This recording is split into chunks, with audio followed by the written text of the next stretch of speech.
નામ કાંતિભાઈ ગોહેલ, આમ આદમી પાર્ટી રાપર શહેર પ્રમુખ. તમે આ જોઈ શકો છો રાપરની નગરપાલિકાની બેદરકારી. 5 થી 6 મહિના થયા અનેક વાર રજૂઆત કરવામાં આવી હતી. આ પાંજરાપુર વિસ્તારના લોકો પણ રજૂઆત ઘણીવાર કરી હતી, આજુબાજુના લોકો પણ ઘણીવાર રજૂઆત કરી હતી. તમે જોઈ શકો ગટર અને ઢાંકણા તૂટલ પડ્યા છે, પાણી કેવી રીતે ગટરના જાય છે, આજુબાજુના છોકરાઓ પણ બીમાર થાય. બરાબર, આની જવાબદારી કોણ લે? આની જવાબદારી કોણ લે?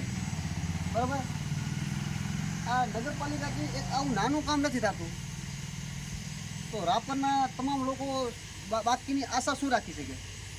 તમે જોઈ શકો છો આ એક નાની સમસ્યા કહેવાય. તમે જોઈ શકો છો નગાસરમાં પાણીની સમસ્યા જે છે, કેવું કચરાવાળું પાણી આવે છે અને એમ કહે છે કે અમે ફિલ્ટર કરીને મૂકીશું. એમાં પણ આવી રીતે હાલત જ છે. તમે જોઈ શકો